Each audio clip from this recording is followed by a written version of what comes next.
This is not the fucking AA meeting. I ain't seen nobody drink or none of that. It's okay to have a drink or two.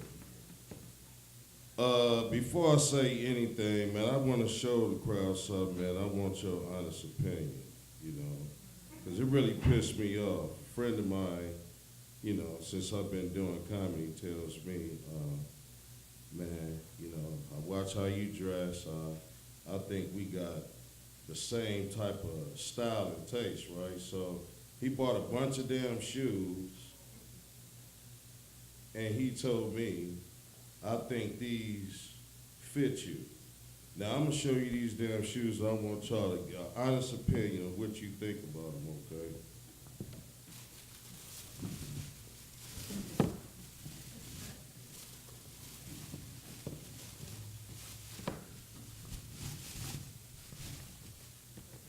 Do you see these motherfuckers right here? Can anybody with a clear view see these? You like these? Huh? You give me $1 for them? Them motherfuckers is ugly too, but they look comfortable. Would you wear this shit?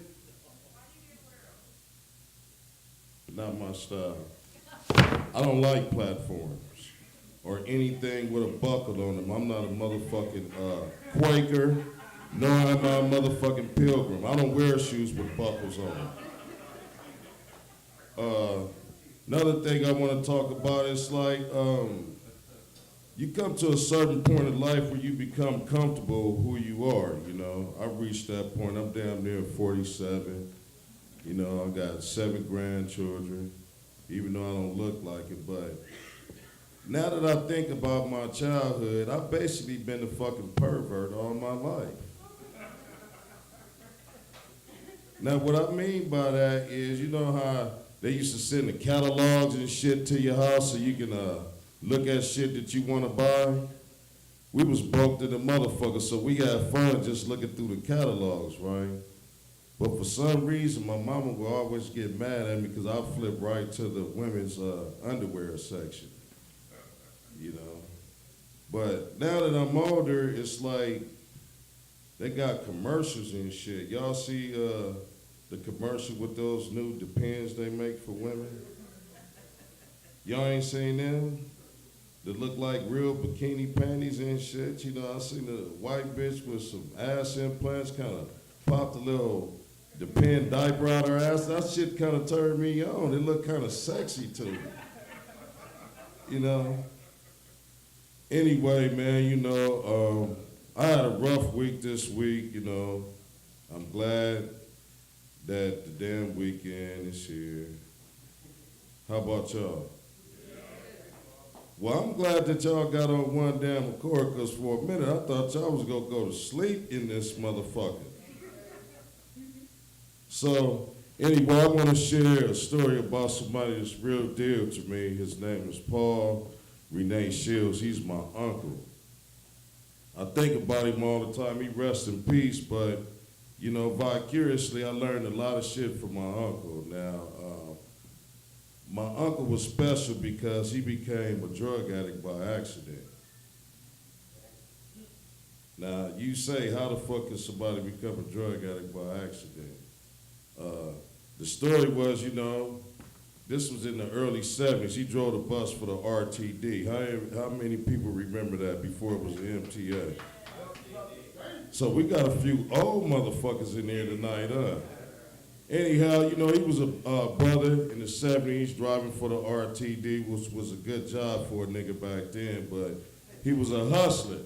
You know, I had another sorry-ass in-law by the name of Stanley, a distant cousins. They was making what's called PCP, a sherm in a bathtub in an apartment he had. He was in there asleep. He had to go to work. The shit blew up. And they left him in there on the couch, so he consumed all this chemicals. So the year went by, and it really fucked him up. But I got the best jokes and laugh out of my accidentally drug addict sherm head uncle. When we was little on Sunday afternoon, how many people remember that shit? This is the movie for the Sunday afternoon. Y'all remember that shit? Like Pippi Longstockings. How many of y'all remember Pippi Longstockings? Yeah, we used to watch that shit. You know, my grandmama make us popcorn. We all sit down in the living room and watch this shit on that big giant ass component set, the big ass TV. So we in there watching it, and you know, right when that shit got good, my uncle walks in the living room past my grandmother and past everybody with a sledgehammer in his hand. He walks up to the TV and busts the whole goddamn picture tube out the TV. Bam!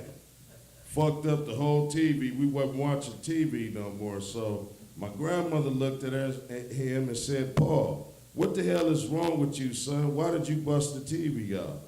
He looked at my grandmother with a straight face and said, you should have paid your damn taxes. True story. Now, I don't know what the fuck taxes got to do with busting the TV or, you know, fucking up a kid's Sunday afternoon watching Pippi Longstockings. You know? Another incident, my cousin was having a birthday party in the backyard, you know. Cake, ice cream, shit like that, pin and tail on the donkey. As soon as we got to playing pin and tail on the donkey, my uncle comes out and draws a target over the garage. So he goes back to his window and starts shooting rifles at the goddamn target in the line of where we was having the party at. Ain't that some crazy shit? And another incident, you know, this was on a rainy ass day. We pulls up, you know, my father in the car, he tell my mama, Anna, your brother's on that shit again. And she say, why you say that? He said, Anna, you don't think that it's odd that it's pouring down raining and your brother is dressed up like he's going to church on the fucking front porch sitting at a goddamn desk? So we get out the car, my mama say, Paul, what are you doing out here on the porch out here in the rain? Now keep in mind, he's sitting at a real desk. Okay, he got a paper notepad, a briefcase sitting down on the damn ground, and a cup of goddamn coffee with rain pouring in it.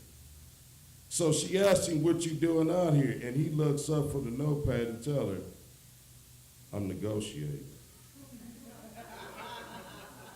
Now, what the fuck he was negotiating, I'll never know to this day, you know?